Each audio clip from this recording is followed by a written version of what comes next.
Ito ang Broad Streamcast Communicators, ang naiiba at kakaibang plataforma sa digital broadcast mula Luzon, Visayas, Mindanao hanggang sa iba't ibang dako ng mundo. Broad Streamcast Communicators, ang sandigan ng sambayanan mula sa walang labis at walang kulang na pagbabalita, paglilingkod, maglalahad ng mga mapagbuong komentaryo at usaping pambayan para sa kapakanan ng karamihan.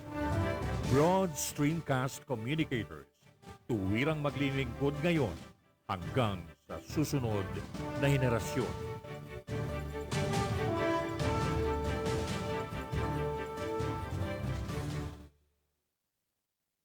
Your Honor, please.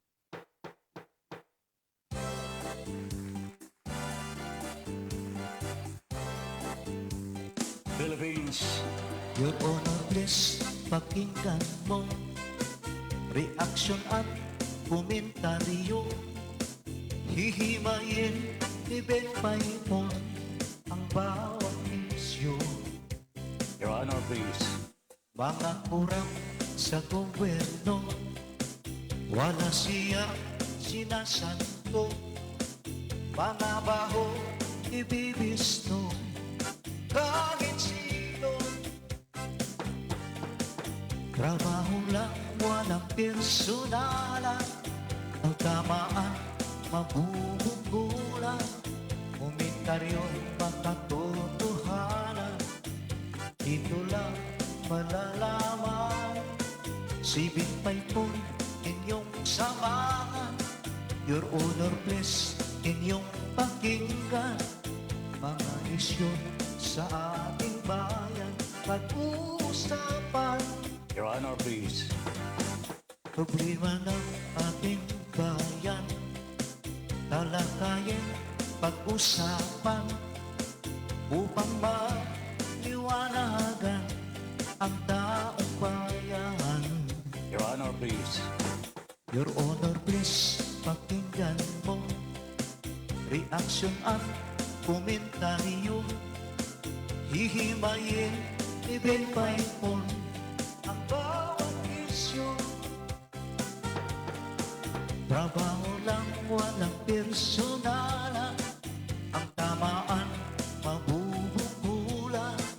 Komentaryo'y makatotohanan.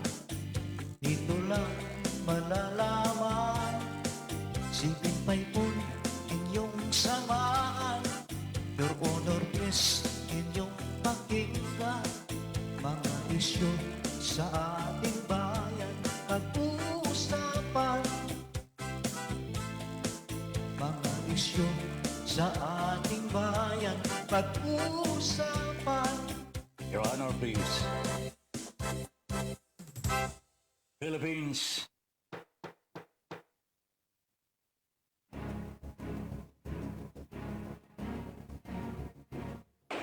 Magkaiba man ang ating pananaw, hindi tayo magkaaway kailanman. Sa dulo, makikita rin natin ang tulay na siyang daan tungo sa pagkakasundo, pagkakaisa, at kapayapaan. Your Honor, please. Ben Paipon, the bridge commentator and broadcaster on board. Your Honor, please. In defense of truth, justice, and freedom.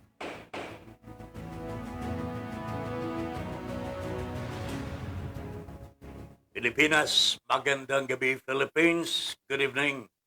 Hi, Miss Universe. Good evening, magandang gabi. Ben Paipon po, inviting you now to join our program. Join us in our program sa Your Honor, please. Sa Broad Streamcast Communicators. Magandang gabi po sa inyong lahat. At hangad po namin ang kalusugan ng bawat isa, kaligtasan sa anumang virus o bakterya, sapagkat ito na po ang nakakabahala na nangyayari sa buong bansa. Alam po ba ninyo mga kababayan, diarrhea ang pumapatay sa marami sa mga kababayan po natin dyan sa gawing Davao City.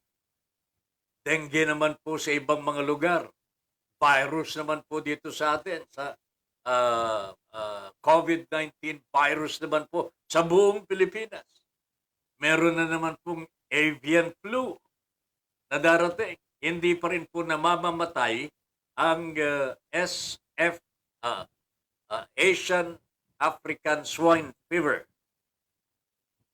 Ayan.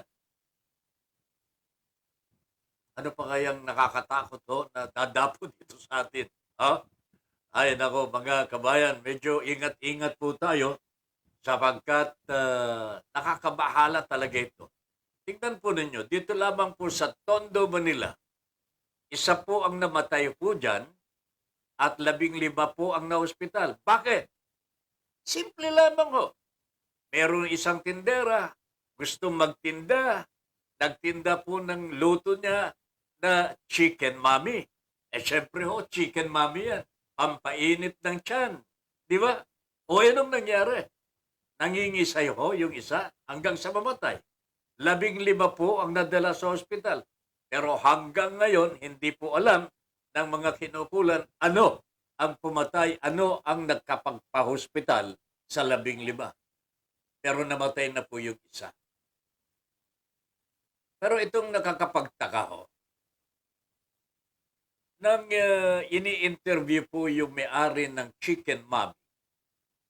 Ito, pansinin po ninyo sapagkat maaring mangyari po sa lahat ng ating mga kababayan, whether you are a tindera sa palengke, tindera po dyan sa yung bangka-bangketa, or sa bahay mismo na nagluluto. Pansinin po ninyo itong sagot ng may-ari po ng Chicken Mommy. Bumili daw po siya ng manok sa palengke. Ayos naman daw po. Eh nung pakukuluan na po, para doon sa kanyang Chicken Mommy, nag-iiba po ang kulay. Nagiging pula. Napansin po niya, nag-iiba talaga ng kulay. At naramdaman po niya na parang may problema po ang kanyang manok. Pero kung nabili na niya, hindi na niya mababawi ang kanyang pera, itinuloy po niya. Okay? Tinuloy po niya. Isinahog ngayon po yung mami. O, di ba? O, lumambot na eh. O, di ba? Naluto na po yung chicken. Inilagay na ho yung mami. O, nilagyan na po ng asin. Kung ano-ano pang Ricardo Suja. Inihain ngayon sa mga customer. Eh ba, 15 ho, 16 po yung nakikain. Nagbayad ho. Pero alam niya na meron pong problema yung kanyang manok. Pero inihain pa rin ho. Maaring inosente ho yung ali. Pero the mere fact na may pagdududa na po siya sa kanyang niluluto, eh dapat po sana hindi na niya inihain. Yan naman talaga ang protocol pagka ikaw nagduda at alam mong merong problema kung sakasakali makain po ng pamilya mo o ng ibang tao, delikado. Pero dahil po siguro sa hirap ng buhay, eh bahala na. Ganun eh. Bahala na. O nga, bahala na nga ang Diyos. Ayun, namatay po yung isa. 15 po ang na-hospital. Hanggang ngayon, hindi pa po alam ng mga kinukulan ano ang sanhi ng pagkalason ng mga kumain. It will take 3 to 4 days before the testing will be known kung ano ang result ng testing.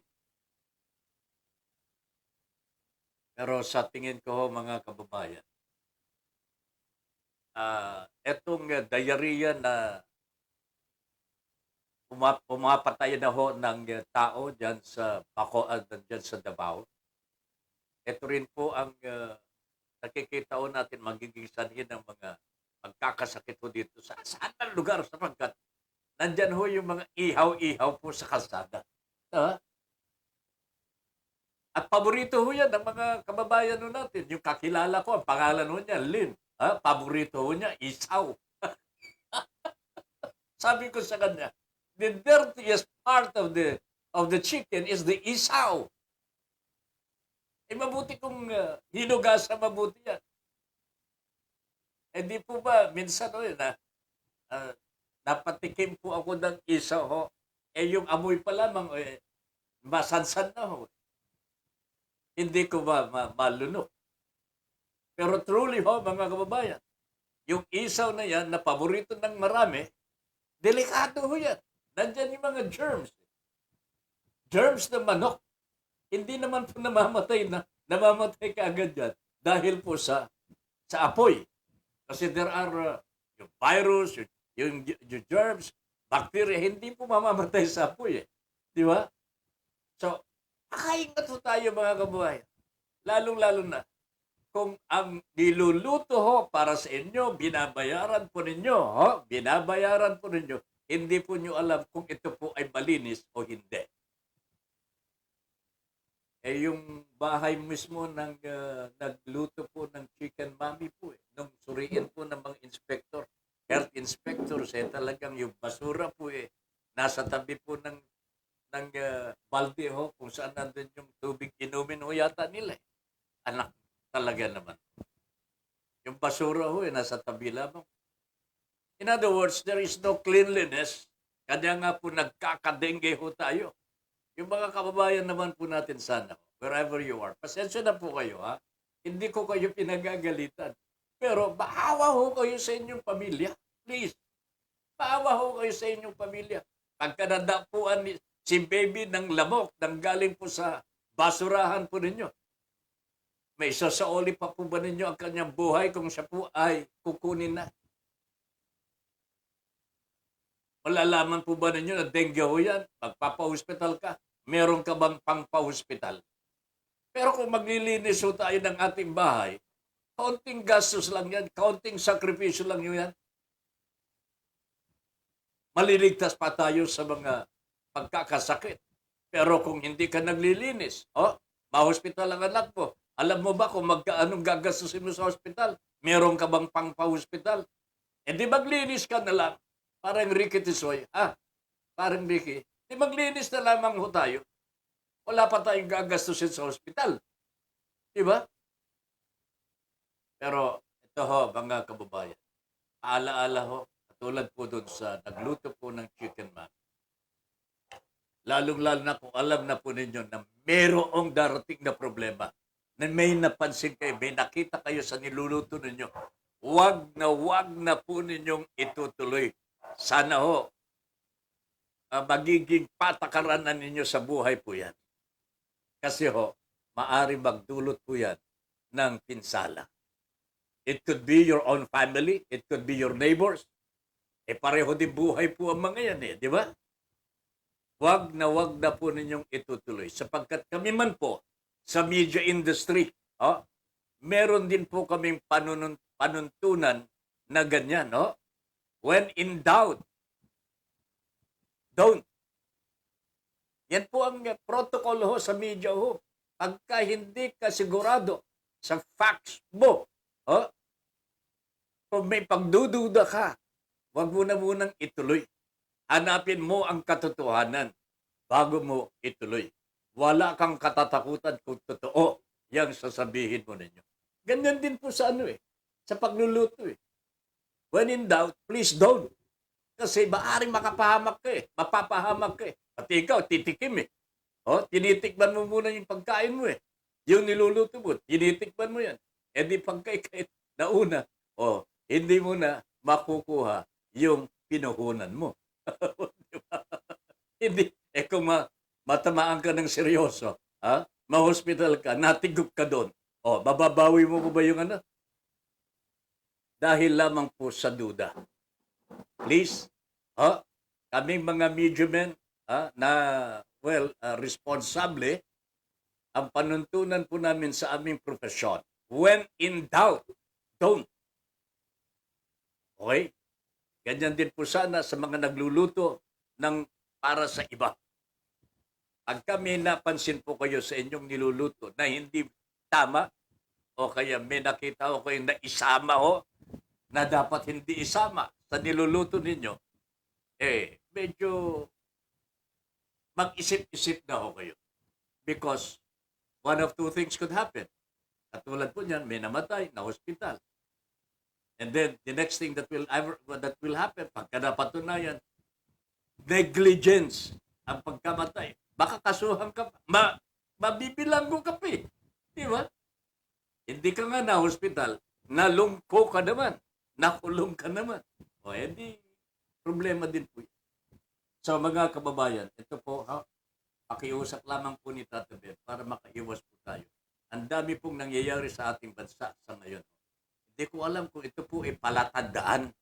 Kasi kung manunood po tayo, makikinig po tayo sa mga balita. Almost everywhere there is dengue, there is diarrhea, there is avian flu ngayon. Merong avian flu. Alam po ba ninyo kung may avian flu? Di, tamaan ho yung mga manok ko natin. Kulang na nga ho tayo sa manok. Tumataas ang presyo ng manok. Pagka tinamaan ng avian flu ang manok. Diyos, kuday, masakit ho. O yung ASF, Asian, ano ba yun? Fever? Hindi pa po, nawawala po dito yan. Kanya ho, sana po.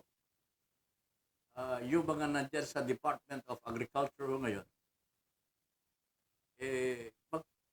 magpakatawan na ho kayo. Tingnan ho ninyo, ginawa ho ninyo sa ating Pangulong Marcos.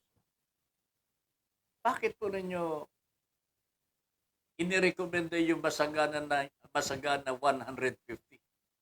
sa ating Pangulong Marcos? Alam na po ninyong hindi magtatagumpay yan hanggat hindi po nalalagyan po na talagang mga support factors para matiyak ang tagumpay.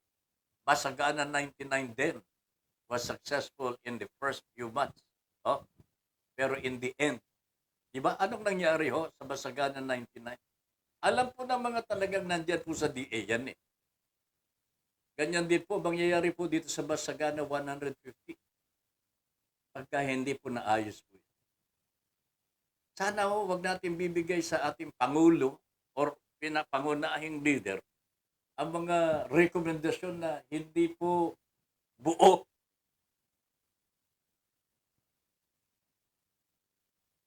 Basagana 99 was for ayuda ho loans para sa mga magsasaka.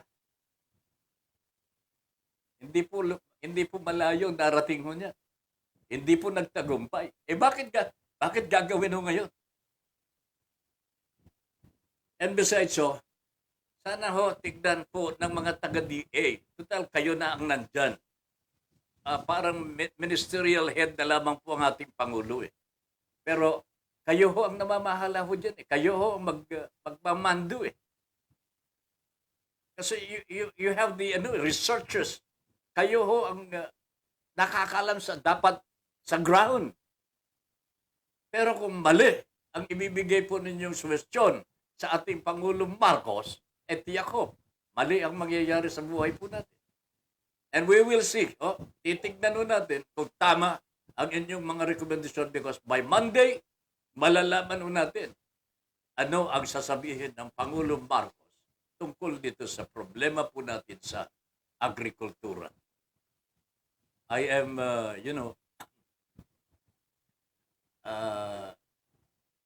talagang inaabangan ko na ho kung ano ang sasabihin po ng ating Pangulong Marcos tungkol sa agrikultura sa darating na Lunes. Incidentally, magko-cover po ang Radyo Pilipino para dito. We will put on the air. Sasahim papawid po natin sa buong bansa ang speech ng ating Pangulong Ferdinand Marcos.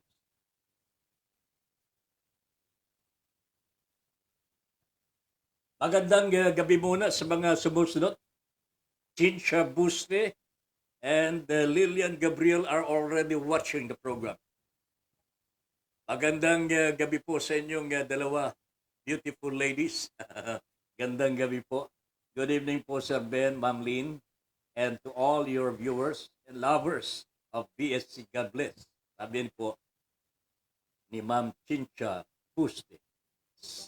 Cesar Torrado is also watching. Anging Espipon also watching. O, nanonood na po yung mga kaparientes po natin dyan sa Calayan, Cagayan. Cesar Torrado, I am very happy that you are stuck up dito na sa ating programa. Magandang gabi sa iyo at abangan ninyo sapagkat dito po ninyo malalaman ano ang mangyayari sa mga sumbong natin sa National Bureau of Investigation.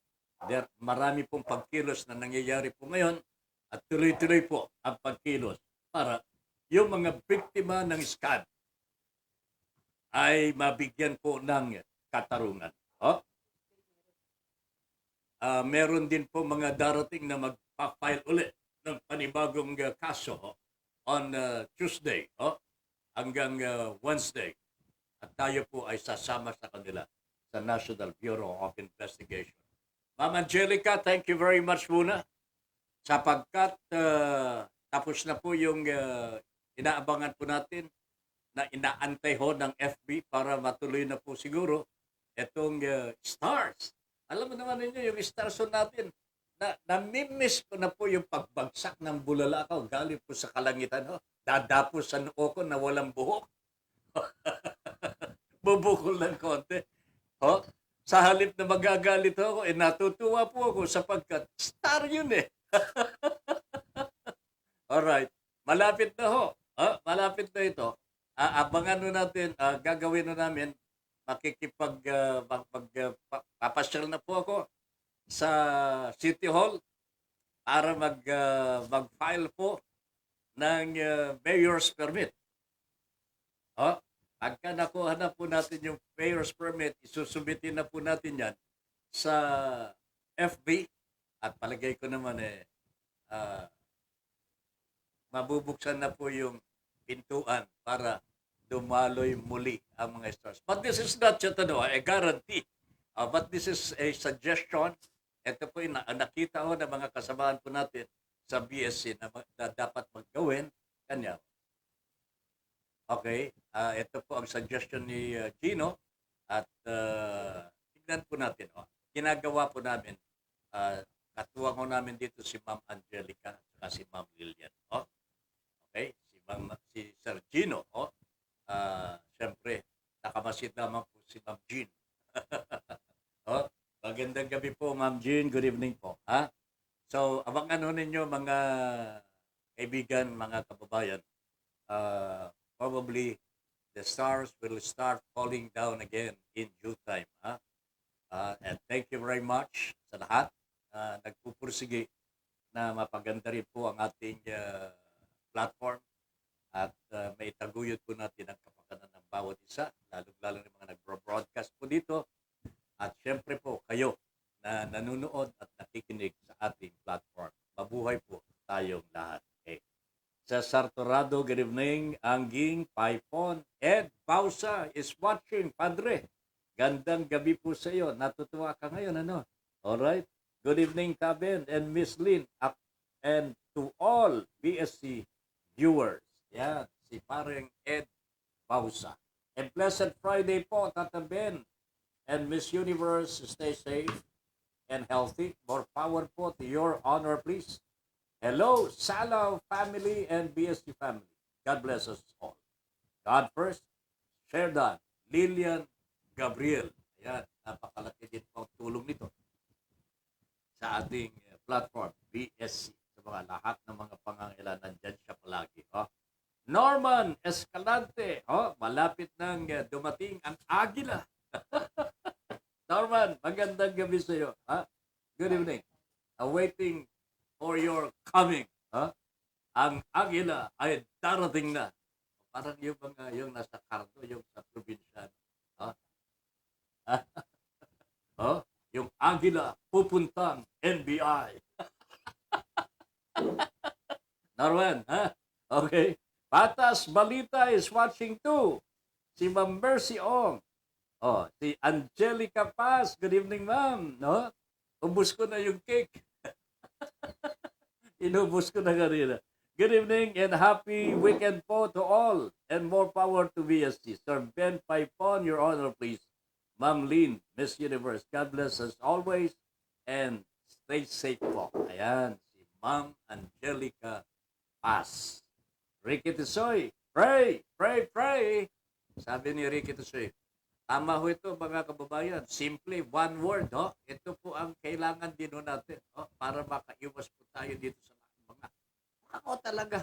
Ang bibigat ng mga pasanin ho ito. Dengue, diarrhea, avian flu, COVID-19 virus. Itong apat na lamang ito, pagkasabay-sabay dumapo sa katawan mo, Panginoon ko po, ano natin maliligtasan ito? Pagkatapos, wala pa po tayong permanenteng secretary ng Department of Health. Bakit ito na lamang?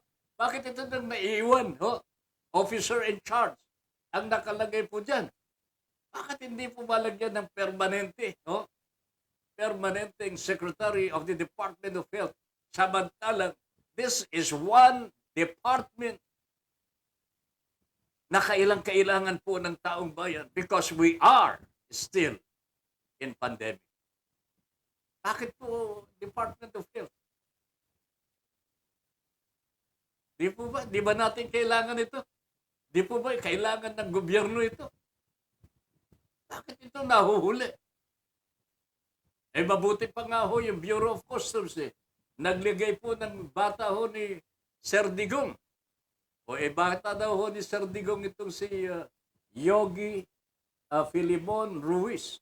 But I tell you ho, mga kababayan, we have a good ear coming from the Bureau of Customs. Karamihan po sa mga nakakausap natin sa Bureau of Customs, ang sabi ho nila ay super bait ho yan. Si Yogi Filimon Ruiz. Okay? So gustong-gusto ng mga taga-Bureau of Customs, first and foremost, taong loob, ibig sabihin, from the ranks. Itong si Mr. Ruiz, not really from the ranks, pero matagal na rin pong na-assign as BOC ESS. Ito yung Enforcement Security Services ng Bureau of Customs. Ito po yung sa police. Sila po ang nagme-maintain ng security sa mga ports. ESS. At yan po ang responsibilidad nitong si Yogi Filimon Ruiz. Ang hindi nila maintindihan, bakit among all people, bata pa po ni Digong, ang inilagay nga po dyan, samantalang litaw na litaw, yung tatawag ko dyan na Davao Group dyan sa BOC. Paano na nga yun ito? Sabi po nila, Davao Group o yung Davao Group daw po ang naging sanhi ng pagdating ng sangkatutak na droga dito sa Pilipinas po, courtesy of the Bureau of Customs ng ang namamahala daw po ay mga Davao Group. Mr. President, sana ho, bigyan ninyo ng pansin ito sapagkat you have to take it from the ground. Hindi po magkakaroon po ng tinatawag na usok kung walang apoy. Di ba? While Yogi may have the sympathy of the BOC people there, dahil super bait daw po, it does not justify the fact na po pwedeng mangyari ulit itong kinatatakutan. Smuggling dito, smuggling po doon. Alam po ninyo kung magkaano ang nawawala sa kaban ng bayan ng Pilipinas dahil po sa smuggling. Malaki po. Malaki. So ang kinatatakutan po ng mga stakeholders ngayon, will the Davao Group dyan sa Bureau of Customs will take over again. Nako, ang position po ni Tata Ben, wait and see pa rin. Pero ako ay nangingilag po ako sapagkat kapag ka ang Davao Group na kinatatakutan po nito mga nakalipas na mga panahon dyan sa Bureau of Customs ang mangibabaw, delikado po ang koleksyon natin. Okay? Sana ho, mabigyan ng atensyon ito ng ating Pangulong Bongbong Marcos. No? Sapagkat sa totoo lamang, ay hindi naman po niya siguro kilala itong si Yogi Filemon Ruiz. Nagmula po itong si Yogi Filemon Ruiz noong panahon ni Isidro La Peña. Itinalaga ni Digong President Rodrigo Duterte bilang commissioner ng Bureau of Customs. And from there, ayun, nangyari po ang hindi po natin inaasahan. Okay? Approve? Ano, plastic ba? Sabi po ni Ricky Tisoy. Michael Angelo Chu is watching. Good evening, Michael. Good evening. Matagal-tagal ka na rin ang nawawala, ha? Kape na. Sabi ni Michael Angelo Chu. Nasaan si, Samon? Meron na ba siyang kape? Rachibu Menjola is now watching from Australia. Good evening, Rachibu. Good evening po, Kuya Ben, Paipon, and Ma'am Lynn. Sabi ni Ma'am Mercy Ong. Okay, good evening. Chairman Mon Samson, Manila Bulletin. Nandyan ba? Nakikipagkape na ba? Michael Angelo Chu. Chincha Buste. Ito, meron siyang masyado pong mainit ang panahon ngayon. Kaya madali pang masira ang mga pagkain. Ang mga bakterya po, ang mga bakterya po at a very small amount ay kayang labanan ng naturalesa ng katawan. Kaso po, dahil sa init ng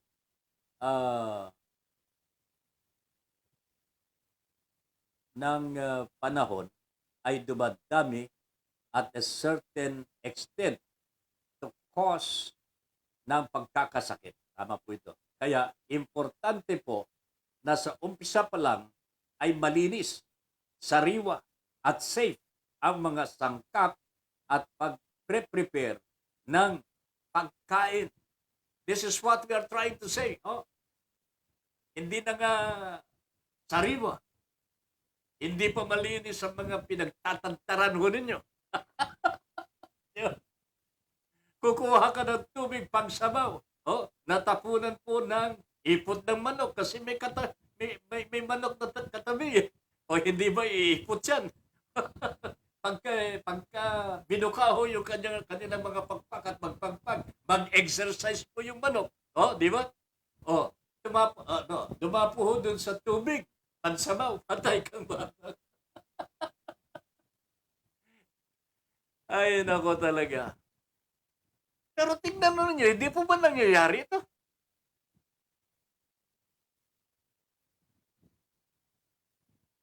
Sige nga, sabihin ninyo sa akin, mga kababayan. Reality on the ground. Pero ayaw lamang po natin tanggapin. Yung manok ho, na nag-iba ang kulay nung niluluto, hindi po ba palatandaan na may diferensya? Bakit tinuloy mo pa? Thank you very much, Ma'am Chincha Buste, Maraming salamat. Tondo, dami pre, sabi ni Ricky Tusoy, taga-Tondo ka rin pre. Di ba?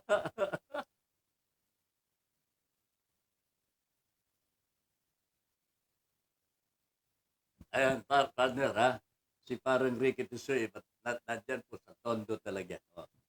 Pero malinis po ang kanilang paligid. Alam ko yan. Mercy Ong, pa-shout out po Kuya Ben. Wilfredo Agustino. Ito malinis talaga. Pakiusap ni Mercy Ong.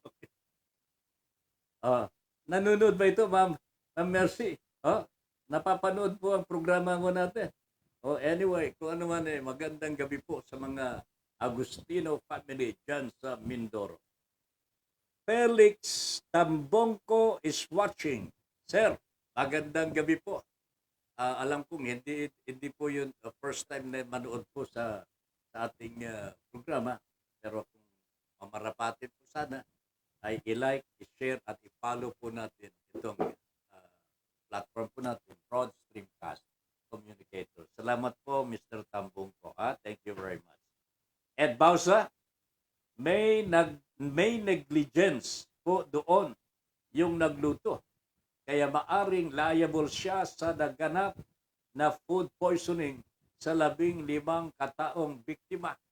Sa totoo lamang ho, kahit hindi na po natin imbestigan ng todo-todo ito, yung interview na lamang po sa kanya na may napansin po siyang nag-iiba ng kulay, ibig sabihin, may diferensya talaga. Maaring na iturok sa manok, nasunod ka agad eh. Or talagang luma na o kaya anong tawag doon yung hindi na po sariwa.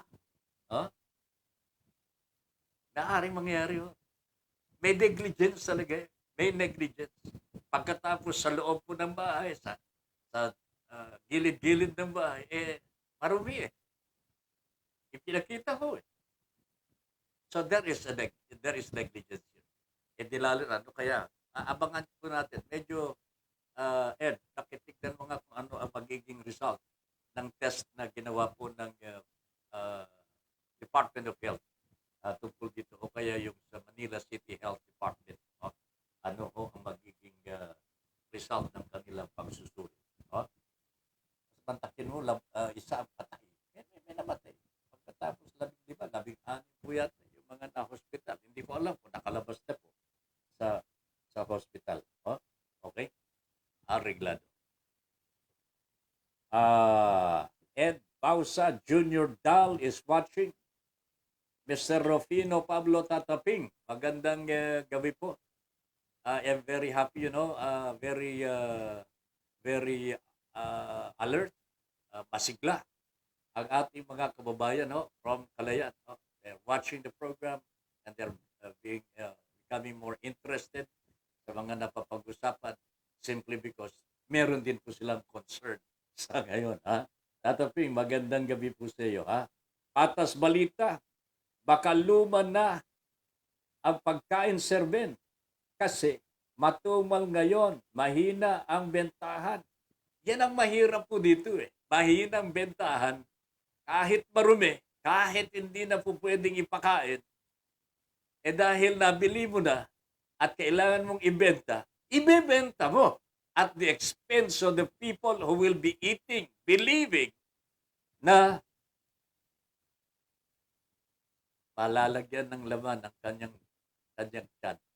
Maiinitan po kahit papaano ang kanilang tiyan. Not knowing na ito na po ang magiging katapusan nila.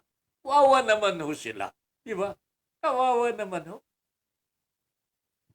Sana makatandaan po ninyo yung slogan po.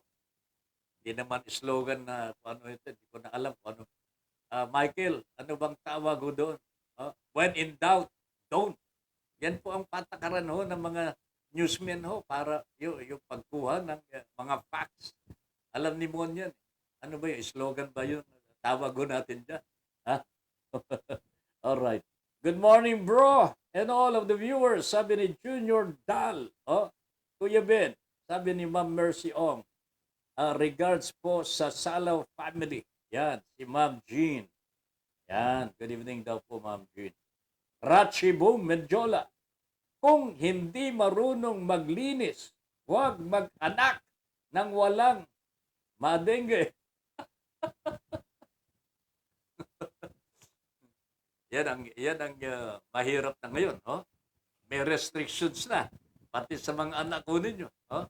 But really, mga kababayan, kung hindi natin pwede, kung mahirapan po tayo mag-alaga ng mga bata, bakit po tayo magpaparami? Ano kanyo? Wala na kayong ibang libangan. Pwede naman kayong gumawa ng mga ano eh. Saan natin tatapon? Sa left or sa right? Di ba? Okay lang yun eh. Pero dapat marunong mo tayo. Kung hindi kayo makapagtiis, gumawa ho kayo ng paraan para hindi kayo magkaroon ng maraming anak na hindi nyo kayang alagaan. Yan lang naman po ang ibig nating sabihin. Okay? Ratchibom, ang ligtas lang sa duda yung thieves. Kaya ingat kayo magsalita at magluto. Yung mga thieves, wala silang kaduda-duda. Basta't nakursunodahan kang targetin. Oh? Yari ka nga. Ay, nako talaga. Mas magagaling pa po sila sa mga pulis. Kuminsan, nauunahan po nila ang mga pulis. Madalas, nauunahan kasi mga pulis nga naman, sa huli na lamang po sila dumadali. Yan naman po sa mga pulis. Sige, gumawa ka ng kalokohan, pero huhuliin ka namin. Yan naman po sa mga pulis. At nakakahuli naman po sila. Dangan nga lamang, hindi po yata nakakahuli sa mga gumawa ng krimen, sa mga durugista. Marami pong mga nakawala. Marami pong mga hindi po umaandar sa hukuman. Kanya iniimbestigahan po ngayon ng ICC ang ating pamahalaan. Nagkukumahog naman ang ating pamahalaan para patunayan sa buong mundo na meron daw pong hustisya dito sa Pilipinas. Pero kahit anong gawin nila, hindi po nila matatabunan yung sangkatutak na drug cases in the Philippines that never prospered during the time of Mr. Rodrigo Roa Duterte. Okay? Ayan, Antonio Sadaw, nandyan na po si Ma'am Jean. Ma'am Jean, good evening. Sandali, merong pang ratchibom dito. Kasalaulaan po. Kasi yung ang umpisa ang mga sickness na iyan. Kasalaulaan. Yan, tama po ito. Kung minsan, binabaliwala po natin ang kalinisan. Di ba, Ma'am Jean? Punta kayo sa bahay ni Ma'am Jean. Kalinis-linis. Walang lamok-lamok dyan. Di ba? Ratchibo Mendiola, binubuhay ang legacy ni Marcos na Masagana 99. Alright. I don't want to dwell much more muna dito sa mga Marcos na ito kasi gusto kong pagbigyan nyo yung first soda ng Pangulong Marcos, Ferdinand Bongbong Marcos. I'd like to hear directly from his mouth kung ano po ang kanyang magiging mensahe sa taong bayan. But really, Masagana 99 was not a success. Hindi ko maintindihan kung bakit uulitin. Pero kung itutuwid po nila ang mga pagkakamali sa Masagana 19 because the idea, the intention of Masagana 99 was good. Kanya nga lamang nauwi po sa favoritism. Sino po bang pinautang? Walang kaiban po niyan. Sa sinasabi po ni Mr. Rosendo So sa atin kaninang hapon. Ang sabi po ni Mr. So, sa fertilizer po ito. I mean sa mga seedlings. So, ilan ang farms po natin umaabot po sa 3-point-something million hectares all over the country. Kung maghahanda po tayo ng seedlings for everybody, hindi lamang isang uri lamang po yung seedlings, gaano karami ang mabibigyan. Yan ang kanyang ang kanyang iniisip. Kasi kung iilan lang naman po ang mabibigyan, hindi po makakasapat sa pangangailangan ng buong sambayanan. Di ba?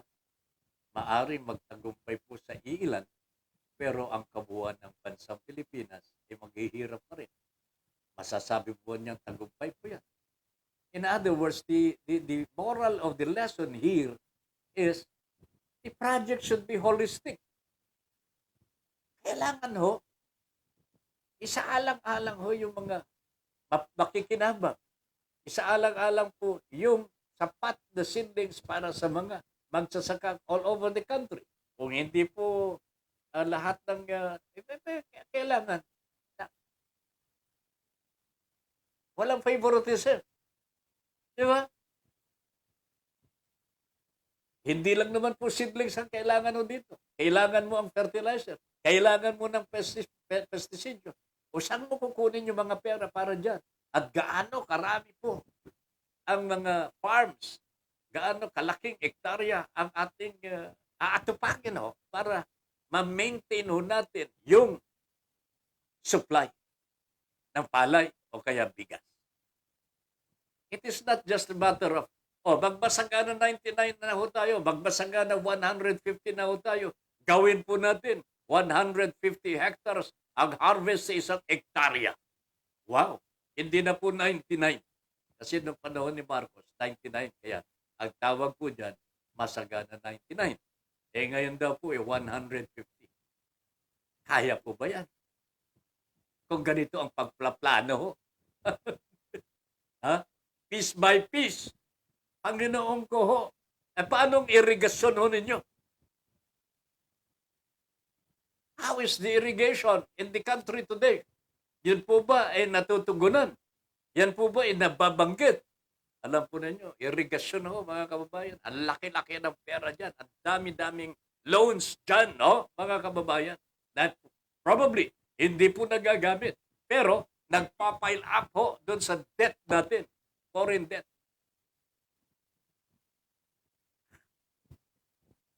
So what I'm trying to say here is, ang ganda-ganda ng magplano. Maganda-ganda na magsalita ng isang project. Hoy, maganda-ganda. Matandaan ho ninyo yung proyekto ho na ginawa po ng Department of Agrarian Reform immediately after Marcos said, 20 pesos per kilo, pwede ho dito. Ibaba ho natin. Sumagot ka agad ng DIR. Kaya ho natin yan, sir. Ito ang gagawin ho natin. O, tingnan ninyo. Meron pa ba kayo nadinig?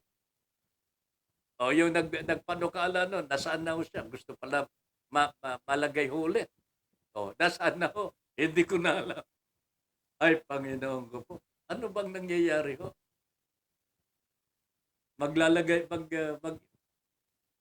Magsusumiti ho ng proposal. Kaganda-ganda ho sa papel. Pero pagka sinuri ho saan papunta ho ito? Ratshibum. Masagana 99, ginawa nila ngayon na masagana 150. Tama po yun. Sa halip na 99 kavans per hectare, gagawin po nilang 150. But they do not tell us how they would be doing it. Yan. Yan naman po ang gusto natin malaman. Ganon din po ang gusto malaman po ng mga nasa agrikultura mismo. Hindi po sa Department of Agriculture, but these are the magsasaka na nakakaalam po kung ano talaga ang dapat gawin sa ating mga palayan. Patas balita. Bakit ganon, Sir Ben? Wala nang pagpapayo ng maganda ang ating bayan, Dapat magbigay ng panglunas ang ating mga doktor sa mga sakit na dumadating. Biro mo, Sir Ben, mataas daw ang COVID sa Bulacan. Siyempre, tag-ulan, maraming lamok, lalo na maraming itlog at sapa na hindi malinis. Yan po ang katotohanan dito. Dito sa Manila, kung sa Bulacan, sapa, dito sa Manila, estero. Ang daming basura. Alang niyang buhay na rin. Pero magaling po ang ating Department of Health sa pagsasabi, dumadami ng bilang ng COVID dito. Dumadami ng bilang ng dengue. Dumadami po ang bilang ng diarrhea. Pero wala naman po sila solusyon. Meron na po ba kayo napapansin na ganyan? Yan ang problema ni Patas Balita ho. Gusto niyang malaman, ano ba talaga? DOH, ang dapat po natin gawin. Ngayon, nandyan po yung avian flu. What are you going to do with that? Pinatay daw ho nila. Pinatay daw ho nila yung ibon. Dalawa po ba yun ang pinatay? Hanggang doon na lamang po ba? Hindi po ba nakakarating dito sa atin because of this smuggling dyan sa Bureau of Customs? Paano nakapasok ang Asian swine fever dito sa atin? Di po ba through the Bureau of Customs? What happened to the yung first border inspection na dapat panangga sa smuggling ho dyan sa Bureau of Customs where nandyan yung BOC, Bureau of Customs, at nandyan po yung Department of Agriculture personnel. No? Ito yung magsusuri sa mga dumarating na mga agricultural products. Kasi nagtuturuan, they blame each other. The Bureau of Customs and the Department of Agriculture. Nagsisisihan po yung dalawa eh. Ang sabi po ng Bureau of Customs, wala po kaming kasalanan kung ang kargamento ho ay pinagbayad ng tama. O whatever that is, labas ho yan. Kung hindi po pwedeng palabasin, dahil agricultural product at may restrictions, ang Department of Agriculture po ang dapat magsabi niyan. Hindi kami. Kasi kami, taga-kolekta lamang po ng dapat bayarang buwis. Tama naman po yun. Pero anong nangyayari? Nakakalabas ang kargamento. Hindi ko po alam kung talagang ipinagbayad ng tama o hindi. Kasi kung ipinagbayad ng tama, hindi po smuggling yan. Kung walang pong binayad at nakalabas, may kasalanan po ang customs po dyan. Di ba? So, whatever it is, my friends, dapat po nagko-coordinate ang Bureau of Customs at huwag po silang magsisisihan. Both agencies of the government have the responsibility to make sure na walang smuggling. Pero nag-thrive ang smuggling po, mga kababayan. Why? Because it is lucrative. Pinagkakakitaan ng mga opisyalis. Hindi po ba? Sa tingin ninyo, nagkano napupunta ho sa mga government officials pagka may smuggling? Bawat container van ho yan, mga kababayan. Hindi ko alam kung magkaano, pero napakalaki ho. Kung ikaw ay commissioner, ang sabi ho nila, kung ikaw ay commissioner, pagka naka-isang buwan ka na, pwede ka nang magpahinga. You do not have to ask for it. Ang sabi po ng nakakaalam, kusang darating ho. Kanya sasabi, hindi naman ako nanghihingi. Bakit ka manghihingi kung nagbibigay na nga sa iyo Mga ulul talaga Para di ba? Walang yung buhay na ito, mga kababayan. Gagawin pang bobo ang mga tao. Hindi naman kami nanghihingi. Bakit ka nga manghihingi? Kusa nang ibinibigay sa iyo. Kasi gusto nila makalabas yung kanilang kargamento. Whether that is undervalued, may misrepresentation, whatever, o kaya hindi pinagbabayad ng buwis. Gusto po ng importer, makalabas yung kanya kasi malulugi po siya. Kanya, kung para hindi siya malugi, magpapabigay po siya. And that is where smuggling comes in.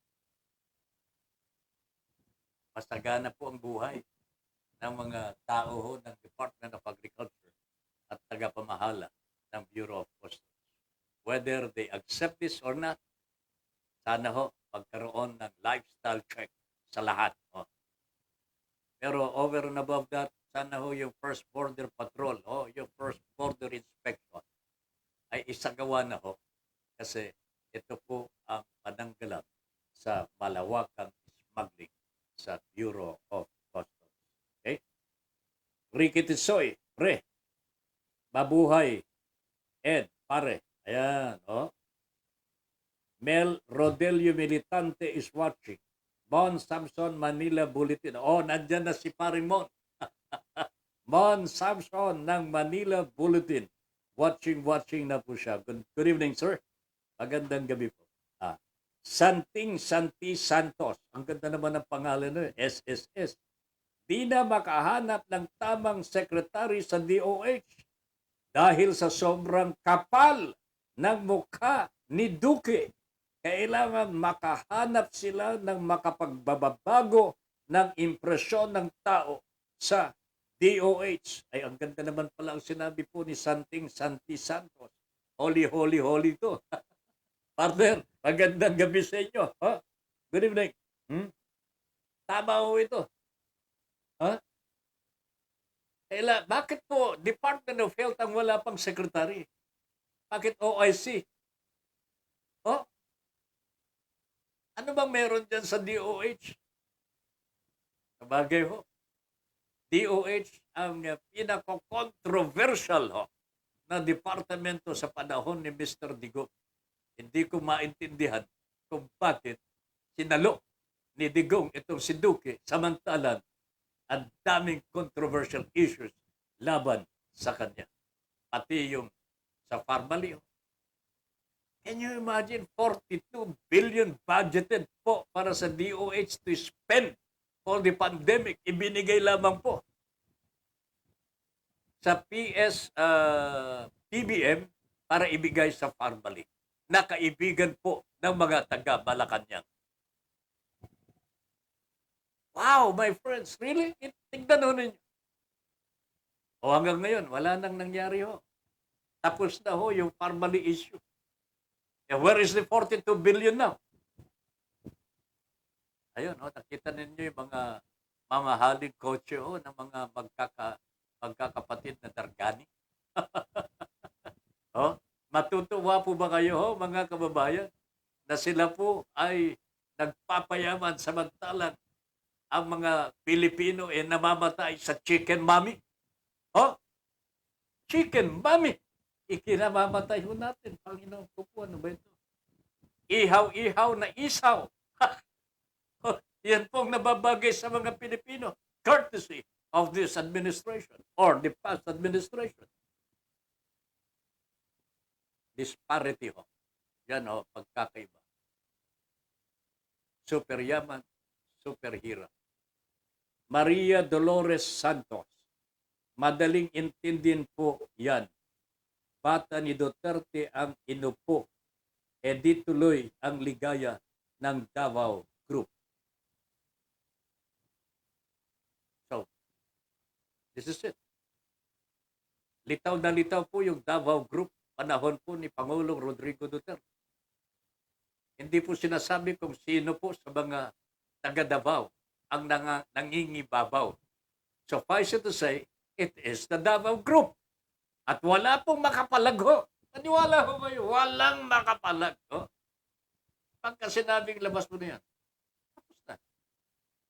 O hindi po ba ninyo napapansin, sa panahon ni Digong, lumobo po ang smuggling. Pati drogo, bilyon ho ang nalaga. Pagtataka po kayo, sapagkat even today, napakataas. Napakataas. Ang rating ho ni Digong. Mukhang may binabalak pa rin ho sila eh. And they're going to use the president today, Mr. Marcos, para sa kanilang long-term plans. Mr. President, isip. Santing Santi Santos. DOC noon at ngayon, kampon ng anomalya yan. Sayang lang ang bayad sa mga nakaupo dyan. This is the first time na makita ko itong Santing Santi Santos. Sana po, ma'am or sir, Santing Santi Santos, sana ho like, share, and follow po kayo sa ating page ngayon para mapanood din po ninyo ang iba pa mga programa dito sa ating platform. Santing Santi Santos. BOC noon at ngayon, kampon ng anomalya yan. Sayang lang ang bayad sa mga nakaupo Yan. Ang hindi ko po maintindihan. Because, for sure hindi po kilala ni BBM ito eh. Ito si Yogi Filibon Ruiz. Hindi po niya kilala ito. Unless he tells us, kilala ko yan. At kasabi po ni Mr. Marcos, kilala niya ito. Okay na. Okay na sa akin. Baka sakaling nagkakamali din po ang sapantaha ng mga tao. Pero, if indeed, ito po ay inirekomenda ng dating Pangulo, at mabubuhay hindi naman namamatay eh. Mabubuhay muli. Hindi naman namamatay talaga ang Davao Group. Delikado ang lagay po ng ating. Kaya, well, anong gagawin natin? Ratchibong, mahindian kaya ni BBM si Inday pag nag-request tungkol sa BOC na Davao Boys? That is a $64 question, my friend. Ratchibong. Bossing. $64 question ho yan. Mahihindihan kaya. At this point in time, nagbibigayan po yung dalawa. Sa tingin ko, mapabibigyan ho yan. But in the next few days, few months, or a year, magbabago po ang timpla ng panahon. There will be climate change in the political arena. And, dalawang malalaking pamilya ho ito. Hindi naman malalaking powers, Malalaking powers ho ito, mga kababayan. Marcoses, Dutertes, Si Dutertes have gained power already. Ang lakas-lakas po ng rating ho ni Digong. 84%. Jesus Christ, easily the number one among all presidents of the Republic of the Philippines. And come to think of it, iniimbestigan ng ICC, lumago po ang mga smuggling ho dyan sa Bureau of Customs, dumami po ang mga pinatay na mga drogista daw po, mga kababayan, mga walang kabuwang-buwang sa buhay, pinagpapapatay ho ng tukhang po nila. And he is very popular. Wow, Philippines, I cannot understand. And of course, Marcos has the power. Meron siyang 31 million Filipinos who voted for him. Ano ka? Di ba? Pagsasabungin po ninyo yung dalawa, ay wag ko po. And then Pedro Alves is watching. Watching po. Good evening, classmate. Magandang gabi po. I wish I could see you personally, yung mga classmate ko dyan sa Kalayan. Ayan nyo, maghahanap po ako ng panahon para makapagbakasyon.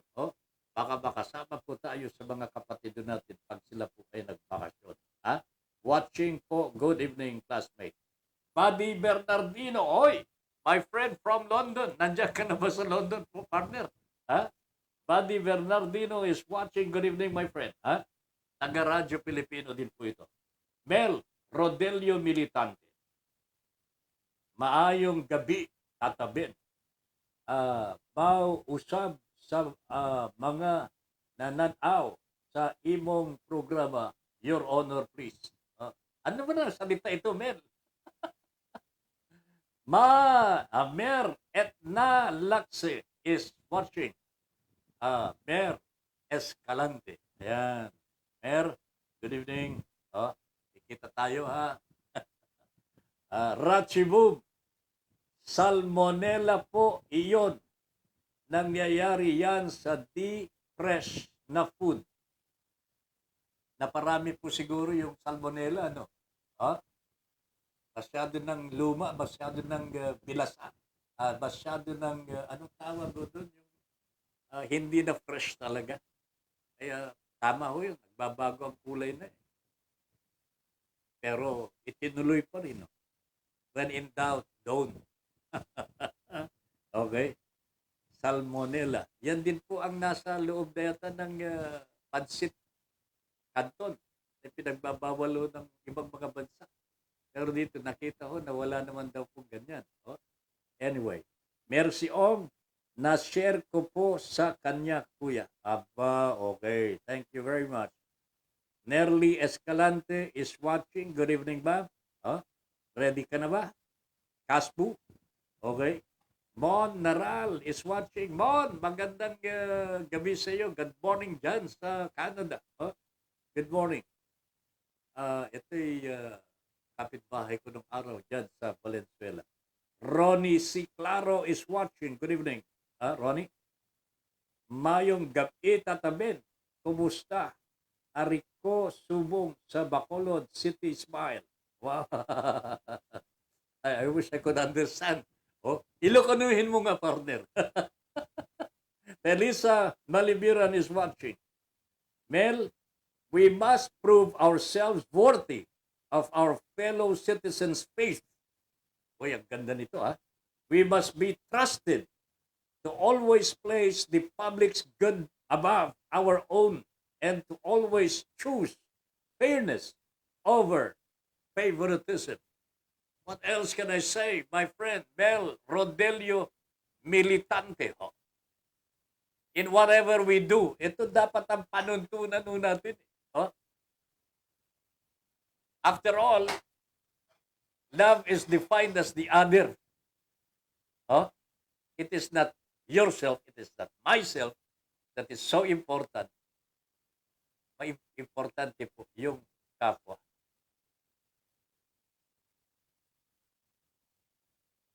Diba sabi ng Panginoon, love yourself as you love your fellow men. Diba? O, pinapantay po tayo sa ating kapwa. Napakahalaga po ang ating kapwa. Whatever their desires, whatever their aspirations, whatever their dreams, dapat po sana isaalang-alang din natin. Kasi kung hindi, at tayo po magkanya-kanya, wala eh. Parang ang Russia po yan eh. Russia. Siya lang ang mahalaga sa mundo eh. Kaya okay lang sa kanya na mambomba ng kanyang kapwa bansa. Tingnan ho yung ginagawa po niya sa Ukraine. Meron po bang matinong bansa o leader ng bansa na pasabugan ho ang mga residential areas in the guise of a military operation? Military operation, targeted ho yan. Hindi po yung bomba dito, bomba doon, nagpapaulan ng bomba, even in residential areas. That is Russia ho. That is Putin ho. Putin, niya, naku talaga naman ho. Ako, pasensya na ako, talagang galit ako sa mga demonyo. The demon ho, Satan has no place in my heart. Sa totoo lamang ho, mga kababayan. Itinatakwil ko ang demonyo. Because that is what God wants us to do. Itakwil mo si Satan. Looking at Ukraine and Russia, hindi ko maintindihan kung bakit ang mga Western countries, kaya naman po nila ang bansang Russia. Bakit hindi po nila paluhurin? Di ba? Yan ang nararapat ho sa mga abusado. China is getting closer to what Russia is doing right now, mga kababayan. China is already, alam po ba ninyo, ang China nagpadala na naman po ng mga barko nila dito sa West Philippine Sea. Alam po nila na ipaglalaban natin ang ating teritoryo. So ngayon, nambubuli na naman sila. O anong gagawin po ng mga opisyalis natin? Let us wait for them to act. Pero sabi po ng OIC, OIC din po, Secretary of the National Defense, OIC din po ito. Si Yusek, ano pangalan nun ito? Yusek Faustino. Ang sabi niya, they will coordinate with the NTF WPS to address worsening incursions in our territory. I-refer na raw po sila sa National Task Force, WPS, West Philippine Sea. As far as the DND is concerned, sabi po ni Mr. Faustino, we will not give an inch of the Philippine territory. In addition, our sovereignty is inviolable and we have to protect our territorial integrity. Ang ganda ho. Nakakabuhay po ng natutulog ng mga kalamnan. I hope this will stay as the stand of the Philippine government against the bullying and incursions of China. Dapat lumaban natin. 89% daw po. Mas marami po sa 31 million ito. 89% of the Filipinos would protect our sovereignty. Yan po ang survey sa Pilipino, sa mga Pilipino. Sana ho, maging totoo po ito. As the 31 Filipinos who voted for Mr. Marcos is the truth. Di ba? Ganun lang naman po yun. Okay? So, abangan natin kung anong mangyayari ho dito. Oh. Kasi ang China talaga ayaw pumayag na hindi po sa kanila ang West Philippine Sea. Even our exclusive economic zone, pinakikialaman ho nila. Hindi tayo makapagdala ho ng mga pagkain ng mga sundalo ho natin dyan sa Ayungin na hindi po nagpapaalam. Kaya yung bang sumasaludo sa mga inchik na yan. Hindi naman tayo dapat sumaludo sa kanila. Pero bakit sumasaludo pa rin ho tayo? Sana ho, ipaliwanag ho ni Mr. Faustino ito. Magagawa na po ba natin ito na hindi na tayo sumaludo? At harapin na ho natin sila. Let us wait for the next move of the Philippine government. We do not want war, but we want to be respected also. I think this is the message of the 89 million Filipinos.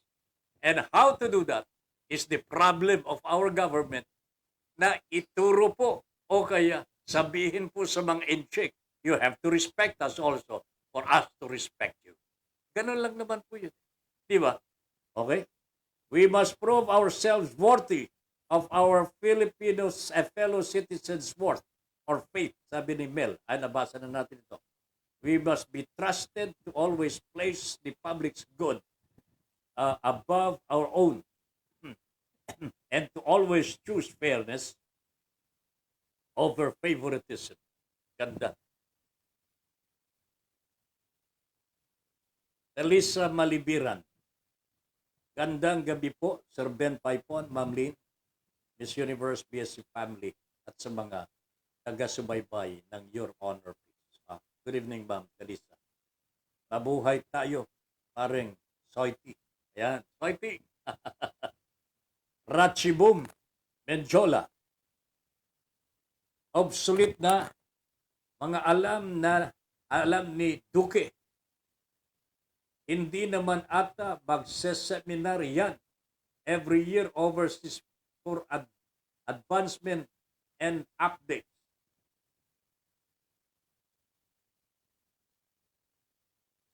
Hindi na po, hindi dapat talaga, hindi na, wag na natin pansinin ito si Mr. Duque.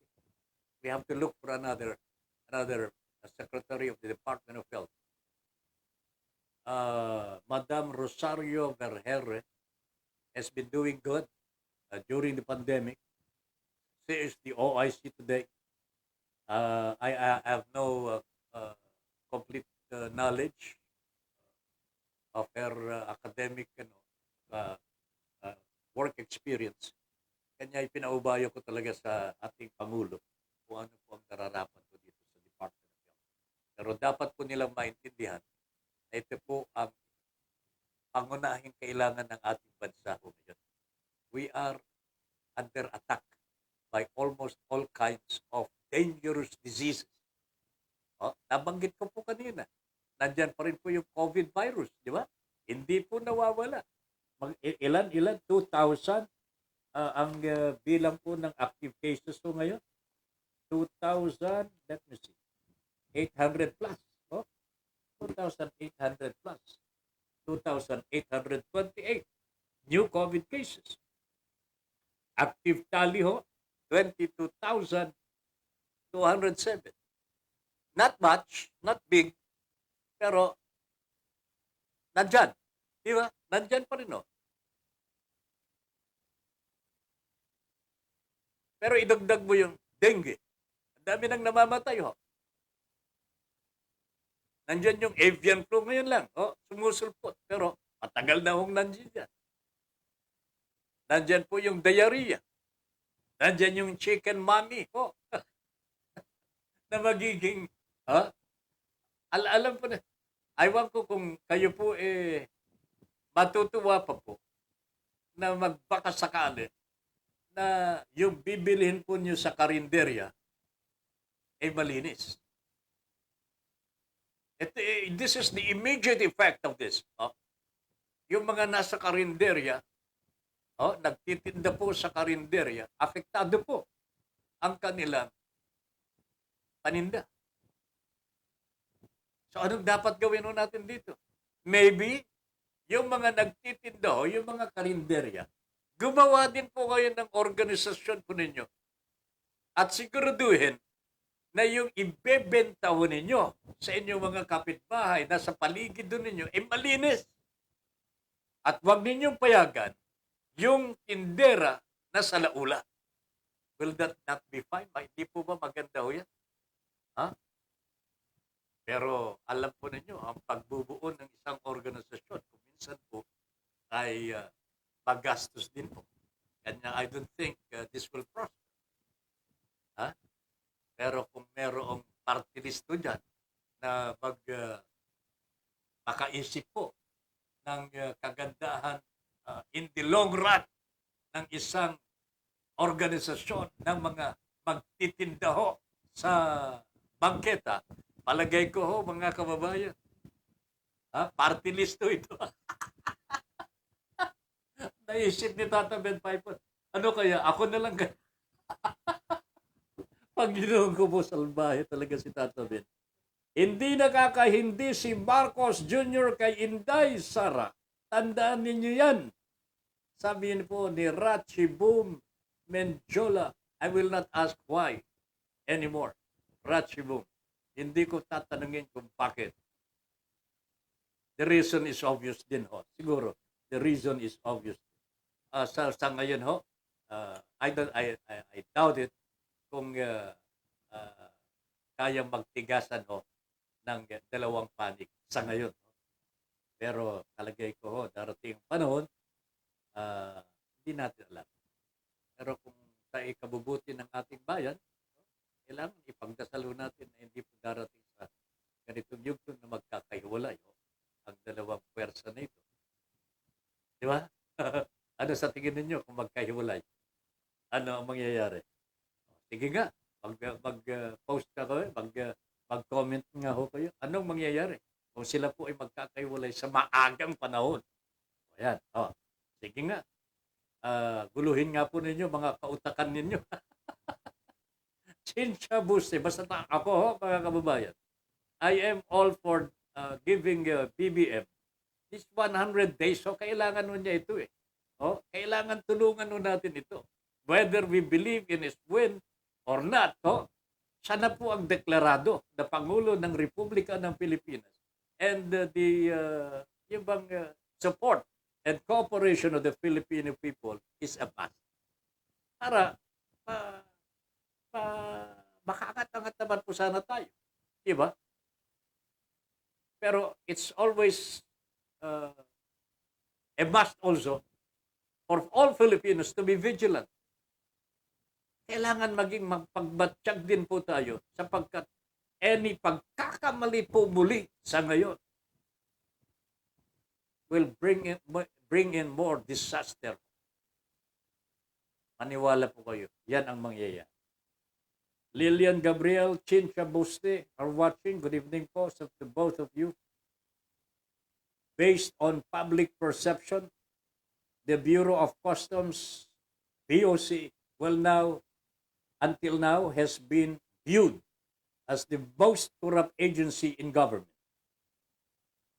With a recent survey saying 74% of respondents considering the Sandali lang ha. Ayan. Oh.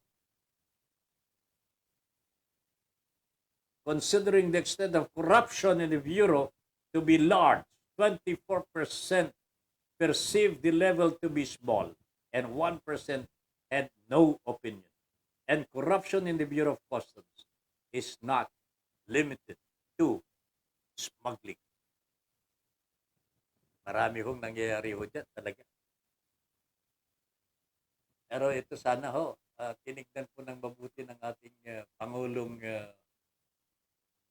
Marcos. So, yung akala ko pinag-aralan talaga. Pero ngayon nakikita ho natin may ulterior motive po yata dito ho. Kung sino man po ang nagrekomenda ho dito kay Yogi Filemon Ruiz. Pero I do not have a personal knowledge of the personality ho of Mr. Ruiz. Kanya hindi po ako otorisado ho. I'm not an authority on the integrity of this person. Suffice it to say, alam ko po dito, ito po nanggaling po sa ano pangalan? Bakuran po. Bakuran. Kumbaga sa manok, kumbaga sa mga baka, galing po sa ruweda ni Pangulong Rodrigo Duterte. Whatever that means, may alam na po niyo siguro yan. Okay? Alright. Rachibu Menjola, $99.9. Question for me. Hindi lamang 64, ha? Oh, daming brain deads talaga. Diyan, nakakalungkot, sir. Alam mo yung mga kababayan natin, sa kahirapan po, talagang tuliro eh. The case of the chicken mommy owner, yung nagluto.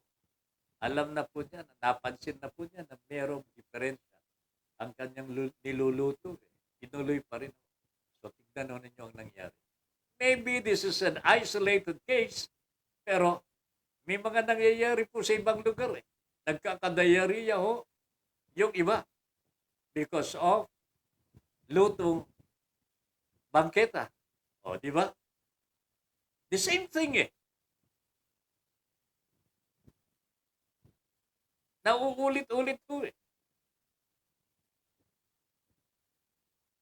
Mercy Ong, Kuya Ben. Meron nga po ayuda si Imelda Marcos sa Caloocan High. Ang form sa barangay binigay pero pinili lang po ang binigyan. Nakausap ko yung nakakuha ng ayuda 3K pero binawas ang 500. Ayun. Binawas po ang 500. 3,000 so 2,005 na lang. Bakit to nanggaling kay Imelda Marcos? Ano nangyari ito? Hindi po ba galing sa munisipyo ni Kaoka ito? Si ano bang pangalan ng mayor ngayon? Anak ni Kaoka, di ba? Congressman po si dating Mayor Oka. Sino? Si Ayong, di ba? Along malapitan. Bakit hindi niyo malapitan, Ma'am Mercy? Pakita nung ano niyo ito, talaga po, totoo ba ito? Nagaling po kay Imelda. Paano naman? Bakit ho? Manggagaling kay Imelda. Ano ba ito talaga? Nakapost na ba dyan? Si Oka mismo, ang nag-post na galing po itong ayuda kay Mrs. Marcos. Ganun po ba yan? Imbitado ho sa pamimigay. I see. Imbitado. Si Mrs. Marcos mismo, dumating mo doon. Wow, kaya pa po ng matanda. ng nanay po ni BBM. Akala ko hindi nang nakakalakad mo ito. Marcos. Teka, sandali lang. Hindi ba si Imelda Marcos ito eh?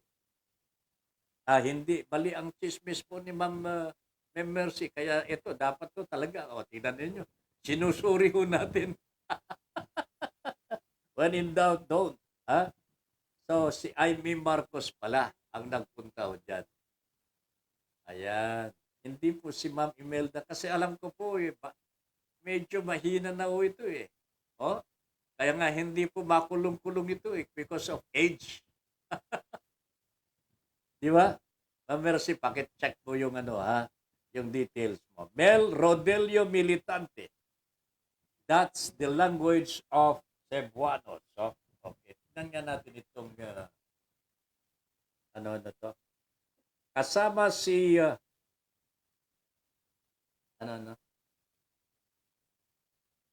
Okay. Sandali lang ho. At babasahin ho natin yung talagang balita ko. Kasama si Mayor Along Malapitan, personal na nagpapasalamat si Congressman Oka Malapitan kay Senador Amy Marcos, o Amy pala ito sa kanyang programang Assistance for Individuals, Families in Crisis Situations or AICs para sa mga taga-Caloocan. Nasa 4,000 pamilya ang nabigyan ng 3,000 pesos ayuda sa ginanap na payout ngayong umaga sa Caloocan High School. July 13 ito. Yan, July 13. Nagpapasalamat tayo kay Senador Amy Marcos sa kanyang walang sawang pag-abot ng tulong para sa mga mamamayan ng ating distrito at ng lungsod ng Caloocan. So, ibig sabihin nito mga kababayan, yung ayuda nanggaling po kay Amy Marcos. Malaking tulong ito para sa bawat pamilyang nabigyan ng tulong pinansyal. Pahayag ni Congressman Oka. Ito Ma'am Mercy, hindi po galing kay Oka ito. Hindi po galing kay Along. Galing po ito kay Amy Marcos. Ulitin ko Hindi si Imelda. Amy Marcos po ito. Nagpapasalamat tayo kay Senador Amy Marcos sa kanyang walang sawang pag-abot.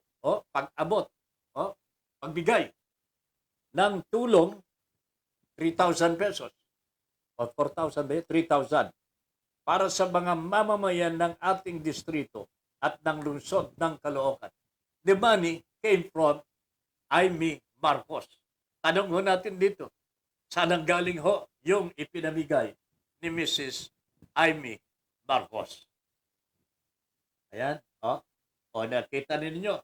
Makikita mismo si Amy Marcos na nagtatalumpati sa Caloocan High School in the presence of the former mayor and congressman at kasama po yung kanyang anak na alkalde ngayon ng Caloocan City, si Along Malapitan. Okay? July 13 po yan nangyari. Ako, magpapamigay na pala ang mga Marcoses mga kababayan. Ang mga ninyo. Nako, talaga naman ito na po, katuparan ng kanilang mga pangako nung kampanyahan na magpapabudbud na sila ng mga kayamanan ng mga Marcoses. Maybe this is now the beginning. And hopefully, kung totoo man po ito mga kababayan, wala naman po masama kung ipamahagi na po nila yung mga kayamanan na hindi naman po dapat sa kanila lamang. Tama? Okay? Approve? Dali Vidal. Ma'am Dali, good evening.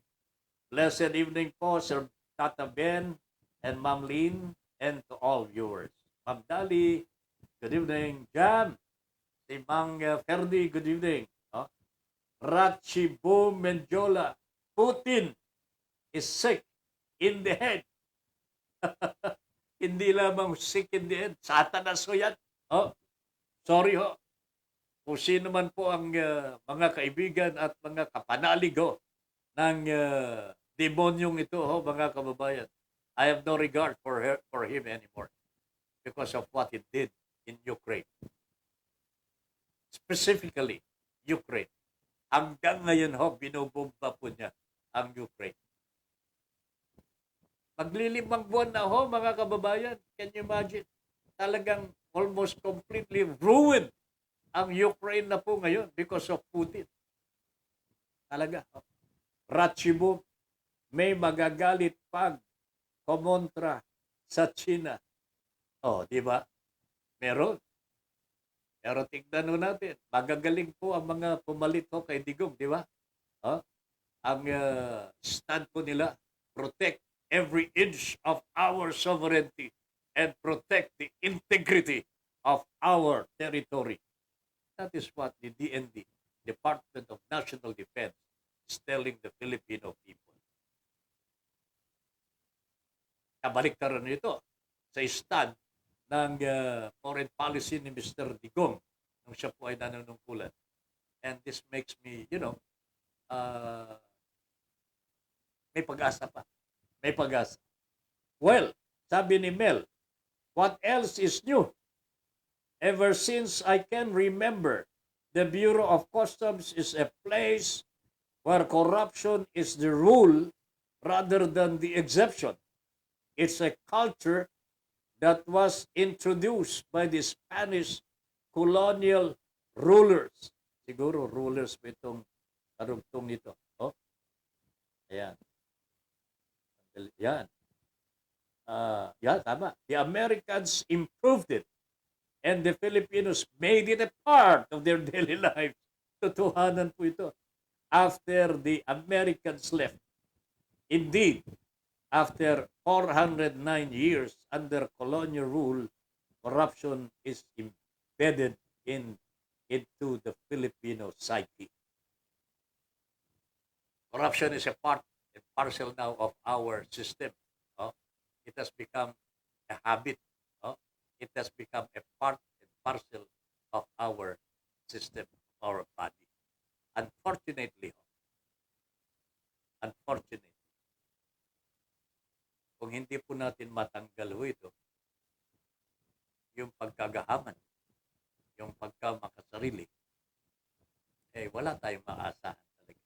No matter how good our president is, hanggat hindi niya nasasawata ang corruption, smuggling, and so on, the source of criminality, wala tayo mapapala.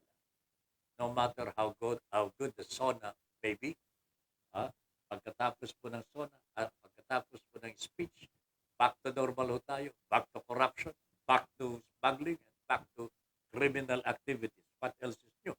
Abangan naman po, what else is new? Chincha Buste, pwede rin po serbet. Siguro makatulong ang mga kooperatiba sa iba't ibang lugar.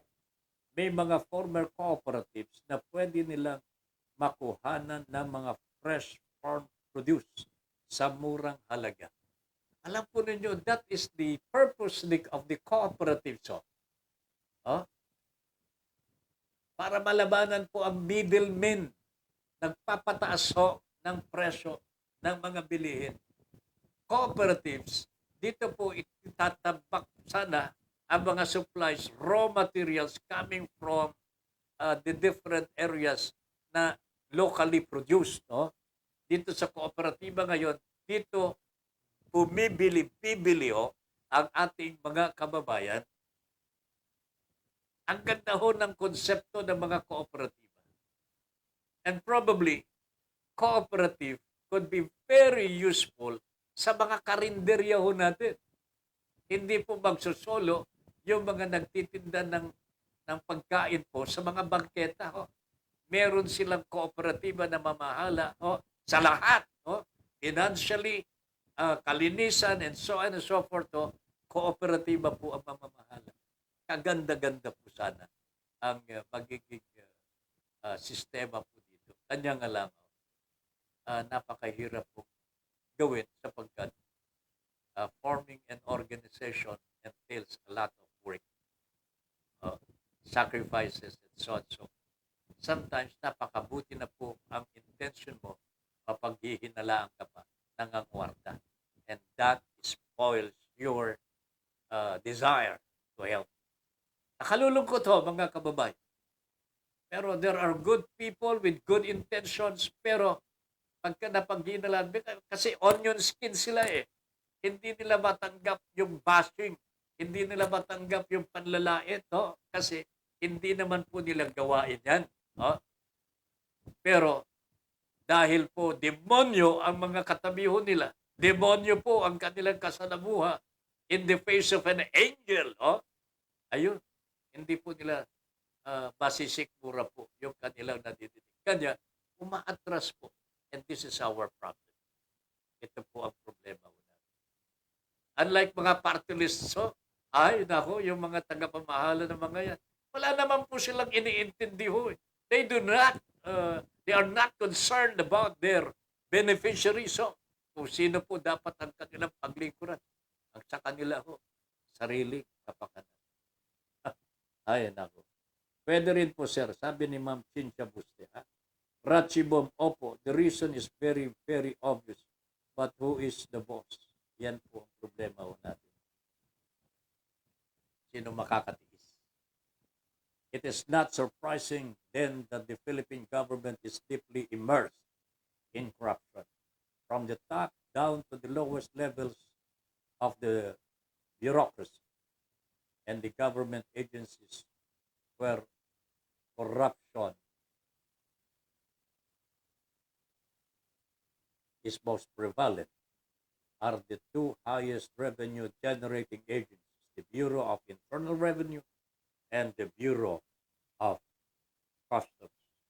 Ito talaga malungkot to, mga kababayan. Pero colonial rule, 409 years ago, embedded in our system, corruption. Totoo yan. But it is not yet part of our body. Corruption is never part of our body. Habit is never a part of our body and therefore, pwede ho nating tanggalin. Kung gusto natin. Kung gusto natin. And that is the challenge. Di ba? That is the challenge. Okay? Yan po ang problema natin. Kung ayaw, yun. Problema po talagang malaki. Sana, Sir Ben, may local entities sa mga barangay, municipalities na magre-regulate sa mga nagtitinda ng street foods at sa mga karinderya. Siyempre, gusto rin nila kumita pero dapat may mga alituntunin. Alituntunin silang susundin at may mga magre-regulate or mag-check sa kanila if namimit nila yun. Yan ang pinakamagandang suggestion, Ma'am Cynthia. Balik ka na kasi dito. Mag-organize tayo dito. We will organize yung mga street vendors. Wala hong nag-organize si kanila. Pinagsasamantalahan nga po ng mga government officials, local officials, even barangays. Grabe talaga, mga kababayan. Dali Vidal, nabalitaan ko po yan na namigay ng ayuda sa South. Pero dito po sa North, Caloocan, wala. At sabi din po na pinili nga. Ayun. Pinipili pala ng mga Marcos kung sino ang kanilang bibigyan. Hindi pala lahat eh. Malay ninyo, darating din ho sa inyo. Mag-pray po kayo. Jomai Maymar is watching. Beth Paipon. Watching po. Yan, sabi ni Beth Paipon ng Kalayaan, Cagayan. Red tagging sa kapwa Filipino, pero sa incheck, sinasaluduhan. Only in the Philippines. You hit the nail on the head. Junior Dal. Ang daming mga salbaheng mga incheck dito, komunista ho. Pero inaamo-amo ho ng mga opisyalis ho natin. Pero yung mga aktivista ho natin, nire-red tag, talagang pinapatay, nakakaawa ho ang bansang Pilipinas. Ratchibum, baka may politicians na mag-start ng cooperative na dyan. Maganda ho mga kababayan. And there are some cooperatives already, very, very effective, very successful. Pero kailangan po yung mga street vendors siguro ho, mga kababayan. I think magandang project ito. Kailangan lamang po dito sakripisyo, malinis at dalisay na intensyon makatulong po sa mga maralita. I think whoever has the idea now, ipagpatuloy po. Ipagpatuloy at kung meron pong may tutulong ang ating Your Honor, please, we will do it. Kanya nga lang, hindi ko magagawa na ako po ang paparada at ako po ang magpapasimuno dito. Somebody has to do it. Somebody has to do this. Nasa likod lamang po kami.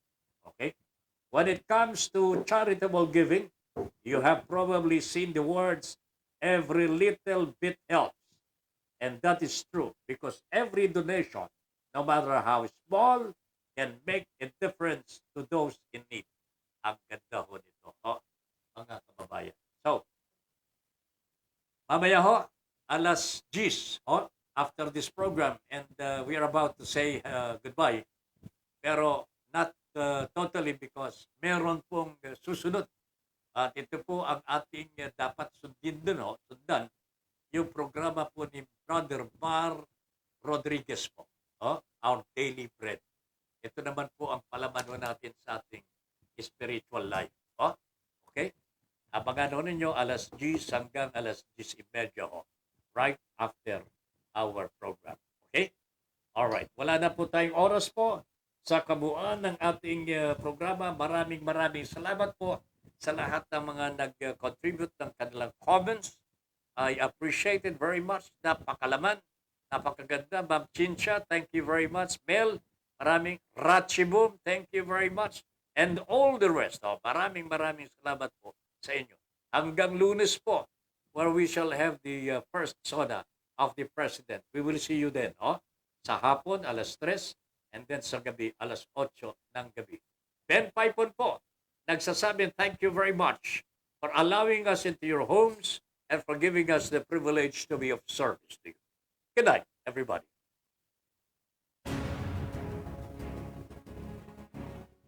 Inyong natunghayan ang makabuluhang pagtalakay sa mga isyong napapanahon. Hanggang sa muli, dito pa rin sa Broad Streamcast Communicators. Para sa malayang pamamahayag. Your Honor, please. Maraming salamat po.